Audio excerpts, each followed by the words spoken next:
2015-2016, NYS was as well on the limelight over matters to do with the corruption. The Parliamentary Accounts Committee, then led by Member of Parliament Nicholas Gumbo, undertook a grilling session and investigations from Parliament on what might have gone wrong. And some of the questions that emerged, of course, was the IFMIS system that turned out to be at the center of that particular scam. And seemingly, it is back to haunt those who are currently at the NYS and those who engage in procurement malpractice. Let's take a look at some of the questions that were raised by the Parliamentary Accounts Committee, and this is a report that they tabled in Parliament in 2016, and some of the recommendations they made. They said, of course, that 23 billion had been paid from devolution and planning, and this was the basis of their investigation, asking the director or the DCI as well as the EACC to conduct thorough investigations into various things. And we're just about to look at them. One of the things they said should be looked into thoroughly were all the payments that had been made through the IFMIS system to just try and get down to the bottom of what had happened. Park also asked for the names of the directors, proprietors of all the companies and businesses which received these payments, of course, that were done through the IFMIS system. They also asked for investigations into the names of directors, proprietors,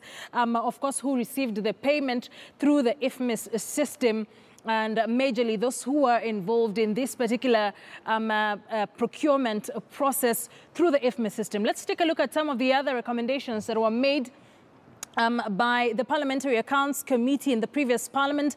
They wanted investigations on the names of the banks into which the payments were made, including the names of signatories to each of these accounts. This is a conversation we are as well seeing now, where financial institutions seem to be roped into this. And of course, they called for thorough investigations, giving a list of banks in the country that should be investigated and demanding for the names of the signatories into each of these accounts of those who received payments through the IFMIS system from the NYS. They also wanted the names of all the end recipients of the funds from these particular accounts. So, of course, all those who benefited from these payments through the IFMIS. The Parliamentary Accounts Committee, in their recommendations, also questioned the procurement process leading to the award of all these tenders, and they recommended that investigations be done thoroughly to just take a look at how these contracts were awarded to which individuals, what was the criteria that was used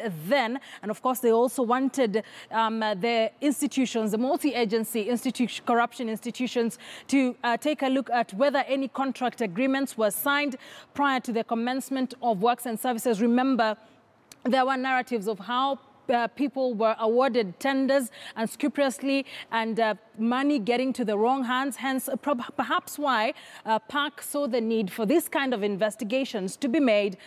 The Park also asked for copies of such contract agreements, should they be available for scrutiny on some of the, whether this on some of these agreements and whether these particular contracts were signed. They also asked whether the local purchase orders or LPOs were issued prior to the awarding of these tenders. So questions asked, the kind of tenders that were awarded, how were they awarded, the criteria that it took, how the payments were made, who was paid which money, and of course the financial institutions that were involved in this particular scandal in 2016, where about 790 million shillings was lost in that particular procurement process, especially. Of course, among other recommendations that were made were lifestyle audits on various leaders, but still on the IFMIS.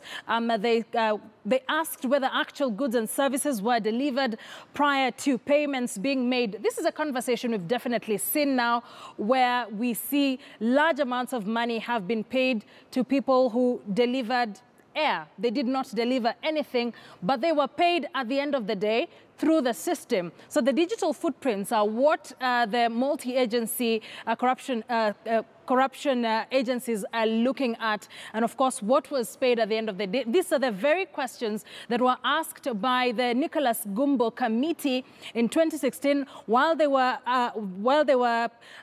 getting this particular report, or preparing this particular report and their recommendations, which they presented to the 5th session of Parliament. And they also finally asked whether the KRA had received the due portions of the taxes and the payments on the purported goods and services that were delivered over this period from the individual farms and recipients of these funds. And once again, why we're bringing this up, because IFMI still seems to be at the middle, or in the middle of this particular scandal at the NYS. We will be seeking to see where are the loopholes, what is different this time round, is this particular system efficient, and if it is, why has it become a haven for grand theft in the country? We'll be speaking to an IT expert who has a wide range of understanding of how this particular system works, as we just take a look at what this means for us as a country, as Kenyans are currently dealing with theft after theft, scandal after scandal, seemingly helpless without hearing much from the leadership of this country. All right, and of course, we will be having that conversation later on. But before we do that, let's take a look at sports news. Daniel Ricciardo drove a